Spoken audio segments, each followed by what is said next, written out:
करने वाले हैं the sermon at Banaras chapter के बारे में। यह सरमन का मतलब होता है प्रवचन। जब हम लोग धार्मिक प्रवचन देते हैं ना तो उसका मतलब होता है सरमन। तो यह चैप्टर के नाम से ही क्लियर हो रहा है कि बनारस में यार एक प्रवचन दिया गया था, उसी के बारे में हमें पढ़ना है। वो प्रवचन यार गौतम बुद्ध ने दिया था और उस प्रवचन के थ्रू गौतम बुद्ध यार हमें कुछ सिखाना चाहते हैं। तो चलो जरा यार हम भी धार्मिक बनते हैं और प्रवचन सुनते हैं। लेकिन उससे पहले मैं तुम्हें गौतम बुद्ध के बारे में बता देना चाहता हूँ। हाँ, मुझे पता है कि गौतम बुद्ध के बारे में तुम्हें थोड़ा मोड़ा पता है, लेकिन क्या तुम्हें ये पता है कि गौतम बुद्ध यार एक राजकुमार थे? जी हाँ, गौतम बुद्ध का जन्म यार एक राज परिवार में हुआ और वो एक राजा के पुत्र थे। और क्योंकि यार वो एक राजा के पुत्र थे तो यार उस समय में ना जब उनका नामकरण हुआ तो बहुत सारे संत महात्मा संत वगैरह को बुलाया गया। जो भी बड़े बड़े महात्मा संत थे ना यार, उनको बुलाया गया और उनका नामकरण किया गया। उनका नाम पड़ा यार सिद्धार्थ गौतम। और जब नामकरण हो गया तो उनका भविष्य देखा गया और भविष्य देखकर ये बताया गया कि आगे चलकर ये एक बहुत बड़े महान राजा बनेंगे या फिर एक साधु संत बन जाएंगे, एक योगी बन जाएंगे। और ये बात जब सिद्धार्थ के पिता को पता चला ना कि आगे चलकर सिद्धार्थ जो है एक बहुत ही महान राजा बनेगा या फिर एक साधु संत बन जाएगा, योगी बन जाएगा, तो वो बहुत ही ज्यादा घबरा गए। क्योंकि यार वो राजा बना तो चलो ठीक है यार, बहुत ही बढ़िया बात है, लेकिन अगर वो एक साधु संत बन गया तो उनके लिए बहुत ही दिक्कत हो जाएगी। क्योंकि यार तुम्हें भी पता है कि पहले के जमाना में यार राजा का बेटा ही राजा बनता था और वही अपना राज जो है आगे चलाता था। तो यार सिद्धार्थ के पिता बहुत ही ज्यादा घबराए हुए थे। तो वो जो साधु संत वहां पर आए थे ना उनके नामकरण के लिए, सिद्धार्थ के नामकरण के लिए जो साधु संत आए थे, उनसे वो पूछते हैं कि ऐसा कोई उपाय बताइए जिससे ये एक महान राजा ही बने, साधु संत न बने। और क्योंकि यार उस समय के साधु संत यार बहुत ही महान होते थे, बहुत ही ज्ञानी होते थे, तो वो यार इसका उपाय भी बताते हैं। वो कहते हैं कि सिद्धार्थ को तुम्हें राजमहल में ही रखना पड़ेगा और कोई भी कष्ट नहीं देना पड़ेगा, क्योंकि अगर इसे कष्ट हुआ या फिर इसने किसी को देखा जो कष्ट में है तो ये संत बनने की राह पर चला जाएगा, सब चीज त्याग देगा। इसके सामने कभी भी ऐसे लोग नहीं आने चाहिए जो दुख में हो, कष्ट में हो। इसको हमेशा ही खुश रखो, इसको अपने राज दरबार में ही रखो और दुनिया की जो भी खुशी होती है वो सारे इसको दो। तो यार सिद्धार्थ के पिता ये चीज करने के लिए मान जाते हैं और सिद्धार्थ गौतम को सारे सुख देते हैं। यार कोई भी कष्ट नहीं होता, उसको कभी भी कष्ट नहीं होता है। और इनके पिता ने यह भी ऐलान कर दिया था कि इसके पास कोई भी ऐसा व्यक्ति नहीं जाएगा जो कष्ट में है, दुख में है, दर्द में है, जो अपने जीवन से खुश नहीं है, वो इसके पास कभी भी नहीं जाएगा। और ऐसा कोई भी धार्मिक चीज इसके सामने नहीं आना चाहिए जिसको देखकर इसको ऐसा लगे कि हाँ मुझे धार्मिक बन जाना चाहिए। यार कुछ लोगों का मानना है कि जो सिद्धार्थ गौतम जिस गार्डन में घूमते थे, जिस बगीचे में घूमते थे, उसमें कोई एक पीला पत्ता भी नहीं दिखता था। जैसे ही कोई पीला पत्ता दिखता था यार उसको तुरंत ही छुपा लिया जाता था। उनके सामने यार कोई भी गेरुआ वस्त्र पहन के नहीं आता था, जो पंडित का वस्त्र होता है ना यार, जो कपड़े होते हैं लाल पीले टाइप के, वो पहन के उनके सामने कोई नहीं आता था। उनको यार महल में सारे सुख दिए जाते थे और महल से कभी बाहर निकलने नहीं दिया जाता था। क्योंकि यार अगर सिद्धार्थ महल से बाहर निकलता है तो वो यार कुछ लोगों को देखेगा जो कि यार कष्ट में होंगे, पीड़ा में होंगे, और उनको देखकर यार ये बहुत ज्यादा भावुक हो जाएगा और उसके अंदर यार एक दया की भावना जग जाएगी और इसको ऐसा लगने लगेगा कि राजा बनना कोई बड़ी बात नहीं है और वो यार पंडित वगैरह बनने की कोशिश करेगा, साधु संत वगैरह बनेगा। फिर यार सिद्धार्थ जो है 12 साल के हो गए। 12 साल के होने के बाद यार उनको स्कूल में भेज दिया गया पढ़ने के लिए। वहां पर इनको हिंदू स्क्रेड स्क्रिप्चर्स पढ़ने के लिए भेज दिया गया। मतलब कि यार जो हिंदू धर्म के शास्त्र होते हैं ना, शास्त्र और ग्रंथ वगैरह, वो पढ़ने के लिए उनको भेज दिया गया। फिर यार 4 साल बाद सिद्धार्थ की शादी करा दी गई। यानी कि जब सिद्धार्थ 16 साल के हुए तो यार उनकी एक सुंदर सी राजकुमारी के साथ शादी करा दी गई। उनके यार एक बच्चा भी हुआ और 10 साल तक यार उन्होंने अपना जिंदगी जो है बहुत ही सुखमय जिया। क्योंकि यार वो एक राजकुमार थे तो उनको यार सारे सुख दिए जाते थे, उन्होंने कभी कष्ट झेला ही नहीं, जिंदगी बहुत ही एकदम सुख में चल रही थी। लेकिन यार कहते हैं ना, किसी भी चीज से जितना तुम दूर जाना चाहते हो वो तुम्हारा उतना ही पीछा करती है। तो वही यार सिद्धार्थ के साथ भी हुआ। सिद्धार्थ को यार हमेशा ही सुख दिया गया और राजमहल में ही रखा गया। लेकिन जब सिद्धार्थ गौतम 25 साल के हुए तो वो एक दिन हंटिंग पे निकले। तुम्हारे बुक में हंटिंग दिया गया है, लेकिन कुछ लोगों का मानना है कि वो एक राजसभा में जा रहे थे, एक उत्सव होने वाला था, वहां पर वो जा रहे थे। लेकिन तुम्हारे बुक में हंटिंग लिखा गया तो एग्जाम में अगर क्वेश्चन आया तो तुम हंटिंग ही लिखना। तो वो यार जब 25 साल के हुए तो वो एक दिन यार अपने सैनिक के साथ हंटिंग पे निकलते हैं, शिकार पे निकलते हैं, ठीक है। और रास्ते में जब वो जा रहे होते हैं तभी यार उनको एक बीमार व्यक्ति दिखता है। तो वो अपने सैनिक से पूछते हैं कि ये क्या है, ये इंसान ऐसे क्यों लेटा हुआ है। तो यार उनका सैनिक जो है बहुत ज्यादा घबरा जाता है। वो कहता है महाराज मुझे क्षमा करे, ये चीजें बताने की मुझे अनुमति नहीं है। तो सिद्धार्थ गौतम कहते हैं कि मैं तुम्हें आज्ञा देता हूं कि तुम मुझे बताओ ये क्या चीज है। तो उनका सैनिक यार घबराते हुए कहता है महाराज ये बीमार है। तो सिद्धार्थ गौतम पूछते हैं ये बीमारी क्या होती है। क्योंकि यार सिद्धार्थ गौतम कभी महल से बाहर नहीं गया, उनको ये सब चीजें नहीं पता है, उनको हमेशा इन सब चीजों से दूर रखा गया था। तो उनका सैनिक कहता है महाराज जब हमको अच्छे भोजन नहीं मिलते हैं और हम कमजोर हो जाते हैं तो हम बीमार हो जाते हैं। फिर यार सिद्धार्थ का रथ यार थोड़ी दूर और आगे बढ़ता है तो उनको यार एक बूढ़ा व्यक्ति देखता है जो कि यार झुक कर चल रहा था। तुमने देखा होगा यार बूढ़ा व्यक्ति ना झुक के चलता है, ऐसे उनके कंधे झुक जाते हैं। तो वैसे ही बूढ़े व्यक्ति को सिद्धार्थ ने भी देखा था। तो वो फिर से अपने सैनिक से पूछते हैं ये क्या है, ये इंसान ऐसे झुक कर क्यों चल रहा है। तो उनका सैनिक कहता है महाराज ये बूढ़ा हो गया है, ये बूढ़ा क्या होता है? महाराज, ये युवावस्था की बात की अवस्था है। हर मनुष्य पहले बच्चा होता है, फिर युवा होता है और फिर वो बूढ़ा हो जाता है। फिर यार वो कुछ दूर और आगे बढ़ते हैं और फिर उनको कुछ ऐसा दिखता है जो उनका पूरा मन ही बदल देता है, उनके पूरे विचार को बदल देता है यार। उनको दिखता है कि 4 लोग जो हैं एक इंसान को कंधे पर लेके जा रहे होते हैं। तो वो अपने सैनिक से फिर पूछते हैं, ये क्या है? इस इंसान को सारे लोगों ने बांध क्यों रखा है और इसको ऐसे क्यों लेके जा रहे हैं? उनका सैनिक यार फिर से घबराते हुए कहता है, महाराज ये मृत्यु है। ये मृत्यु क्या होता है? महाराज, ये बूढ़ा अवस्था की बात की अवस्था है। तो सिद्धार्थ गौतम कहते हैं, क्या मुझे भी मृत्यु आएगी? तो उनका सैनिक क्या जवाब देता है, महाराज मृत्यु सबको आती है, सबको एक दिन मरना है। फिर यार उनकी रथ थोड़ी दूर और आगे जाती है और फिर सिद्धार्थ गौतम को एक इंसान दिखता है जो गेरुआ वस्त्र पहनकर भिक्षा मांग रहा था। तो वो अपने सैनिक से फिर पूछते हैं, ये क्या है?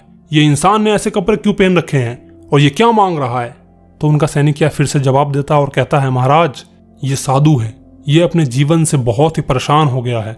अपने जीवन के जितने भी कष्ट हैं उन सबसे ये बहुत ज्यादा परेशान हो गया और तभी जाकर ये साधु बन गया है।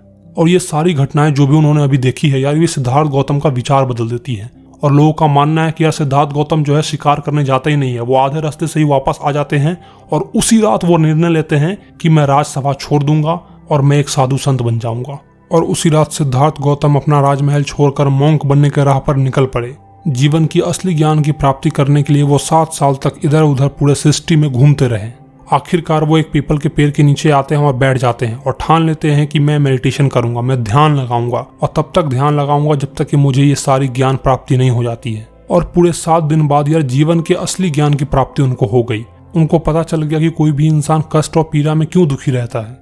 और 7 दिन बाद जब उनको ये ज्ञान की प्राप्ति हो गई तो वो जिस पेड़ के नीचे बैठे हुए थे, जिस पीपल के पेड़ के नीचे वो बैठे हुए थे, उसका नाम बदल कर वो बो ट्री रख देते हैं। बो ट्री का मतलब है ज्ञान का पेड़। और फिर वो ठान लेते हैं कि जो भी उनको ज्ञान की प्राप्ति हुई है उनकी शिक्षा वो सभी लोगों को देंगे, अपने ज्ञान को सबके साथ बांटेंगे और सिखाएंगे और तब जाकर वो बुद्धा कहलाते हैं। अभी तक वो सिद्धार्थ गौतम थे जो कि एक केवल मनुष्य था, लेकिन अब जब उनको ज्ञान की प्राप्ति हो गई है तो वो सिद्धार्थ गौतम से गौतम बुद्ध बन गए और तब से लेके आज तक सब उनको गौतम बुद्ध ही कहते हैं। गौतम बुद्ध ने यार अपना सबसे पहला प्रवचन गंगा नदी किनारे बैठकर बनारस में दिया था और जो भी प्रवचन उन्होंने दिया था, जो भी ज्ञान दिया था उन्होंने, वो यार तुम्हारे बुक में लिखा गया है। तो चलो जरा अब उनके प्रवचन को सुनते हैं। एक औरत थी जिसका नाम था किसा गौतमी और किसा गौतमी का सिर्फ एक लड़का था और वो भी मर चुका था। बेटे के मरने के गम में वो उसका लाश लेके यानी कि उसकी बॉडी लेकर वो अपने आस पड़ोस के लोगों के पास जाती थी और कहती थी कि प्लीज मुझे कोई मेडिसिन दे दीजिए, कोई ऐसी दवा दे दीजिए जिससे मेरा बेटा जो है फिर से जीवित हो जाए। और लोग यार उसको पागल समझने लगे। ऑब्वियस सी बात है यार, कोई भी लोग उसे पागल ही समझेगा। अब कोई तुम्हारे सामने अगर लाश लेके आ जाएगा तो पागल ही समझोगे ना तुम उसको। तो वैसे ही यार किसा गौतमी को लोग पागल समझ रहे थे। वो यार अपने बेटे की लाश को लेकर इधर उधर भटक रही थी। आखिरकार किसा गौतमी को एक ऐसा सज्जन दिखता है जो कहता है कि मैं आपके बेटे के लिए कोई भी ऐसी मेडिसिन नहीं दे सकता, कोई भी ऐसी दवा नहीं दे सकता हूँ, लेकिन मैं एक ऐसे इंसान को जानता हूँ जो आपके बेटे को बचा लेगा। मैं एक ऐसे फिजिशियन को जानता हूँ। तो यार किसा गौतमी बहुत ही ज्यादा भावुक हो जाती है और कहती है कि सर प्लीज मुझे बताइए कि आखिरकार वो महान इंसान कौन है। तो वो इंसान कहता है, तुम शाक्य मुनि के पास जाओ जिसको लोग गौतम बुद्ध के नाम से जानते हैं, वही तुम्हारे बेटे की जान बचा सकते हैं। किसा गौतमी यार भागते हुए जाती है और गौतम बुद्ध के चरणों में लेट जाती है और कहती है, महाराज मुझे ऐसी दवा दीजिए जिससे मेरा बेटा जो है फिर से जीवित हो जाए। गौतम बुद्ध यार मान जाते हैं और कहते हैं, ठीक है मैं तुम्हारे बेटे को बचा लूंगा, लेकिन तुम्हें मेरा एक काम करना होगा। किसा गौतमी कहती है, महाराज जरूर बताइए, मैं अवश्य करूंगी। तो गौतम बुद्ध कहते हैं, तुम्हें 1 मुट्ठी सरसों का दाना लेके आना है। जो सरसों होता ना यार, जिसको हम लोग राई भी कहते हैं, उसका 1 मुट्ठी दाना लेके आना था किसा गौतमी को। तो किसा गौतमी कहती है, बस इतनी सी बात, मैं अभी भाग कर जाती हूँ और 1 मुट्ठी राई लेके आती हूँ।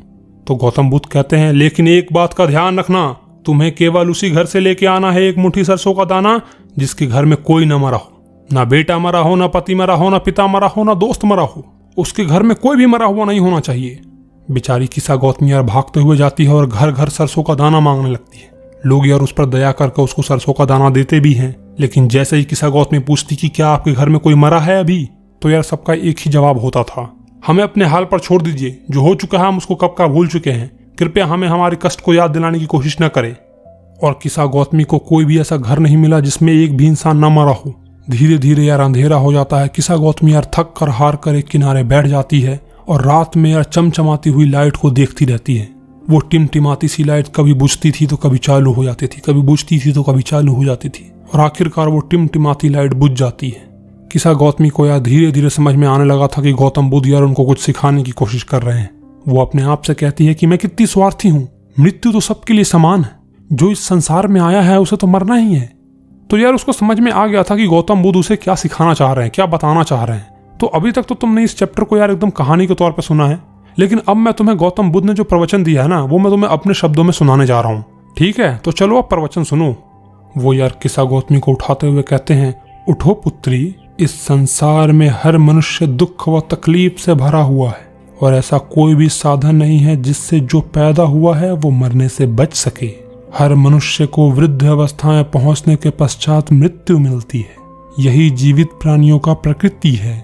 जैसे पके हुए फल को गिरने का खतरा रहता है, उसी प्रकार हर मनुष्य जो जन्म लेता है उसको मरने का खतरा सदा रहता है। जैसे कुम्हार के बनाए हुए बर्तन टूटकर समाप्त हो जाते हैं, उसी प्रकार हर मनुष्य एवं संसार समाप्ति की ओर बढ़ता है। चाहे वो बच्चा हो, बूढ़ा हो, मूर्ख हो एवं ज्ञानी हो, सबको एक न एक दिन मरना है।